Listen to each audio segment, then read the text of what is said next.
दोस्तों railway NTPC के form भर चुके हैं, ये तो सबको मालूम है खैर, और आपने भर भी रखा होगा ये भी मालूम है। लेकिन अभी तक आपने पढ़ाई स्टार्ट नहीं की है तो भाई कर दो अभी से स्टार्ट, क्योंकि अगर सिलेक्शन चाहिए तो भाई करना पड़ेगा, और नहीं चाहिए तो कोई दिक्कत नहीं है।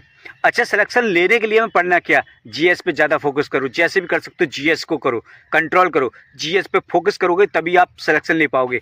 देखो मैं जीएस के लिए क्यों बोलता हूँ बार बार, इसमें एक लॉजिक भी है। जीएस को जितना मजबूत कर लोगे ना, कम टाइम में आप उतने ही ज़्यादा क्वेश्चन कर पाओगे।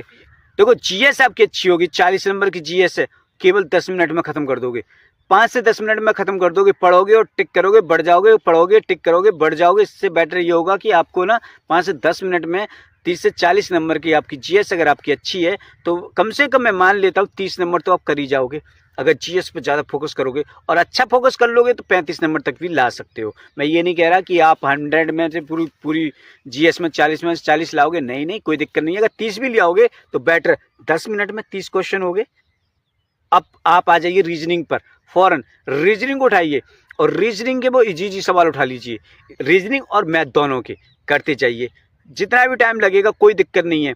अगर आपने इसमें भी 30 कर लिए, मान लो इसमें आपने 1 घंटे में 30 कर लिए, तो फिर आपके 60 से 65 क्वेश्चन आराम से हो गए।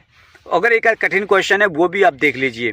60 नंबर में से कम 40 नंबर आपको मैंने मान लेता हूँ इसमें से, तो आपके कितने नंबर हो गए। जीएस में 30 नंबर मैंने मान लिए और 40 नंबर मैंने इन दोनों में मान लिए, 70 नंबर हो गए। सिलेक्शन आपका पक्का, कोई तो सिलेक्शन फिर किसी का बाप भी आपका नहीं रोक सकता। केवल 30 से और 40, इतना 30 नंबर की जीएस आप जल्दी से जल्दी कर लीजिए। बस जीएस पे फोकस करिए जितना भी कर सकते हो।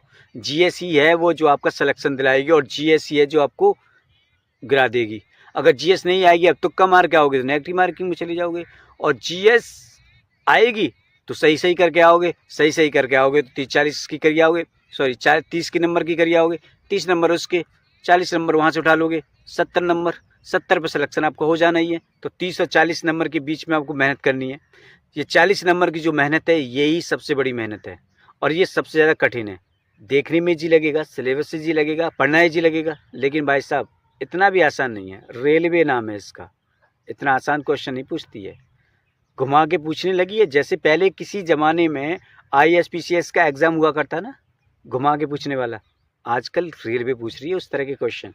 भूल जाओ किसी रेलवे का एग्ज़ाम दे रहे हो, तैयारी करो यूपीएससी का एग्ज़ाम दे रहे हो, तभी आप सिलेक्शन पाओगे, otherwise selection not clear. Clear बोलता हूँ भाई, मैं किसी और यूट्यूबर की तरह नहीं हूँ कि आप 40 कर लो 50 कर लो सिलेक्शन हो जाएगा, नहीं होगा। लिख लो इस बात को, इतना करना है आपको, 70 नंबर सिलेक्शन चाहिए। एनटीपीसी की बात कर रहा हूँ, नहीं तो घर बैठ जाओ, छोड़ो, मेहनत मत करो। बुरा लगता हूँ उस लगने दो, कोई दिक्कत नहीं है, क्योंकि मैं आज बुरा लगूंगा कल आपको सही लगूंगा जब लग जाएगी जॉब। ठीक है, तो भाई इतना आपको करना है, मेहनत करिएगा।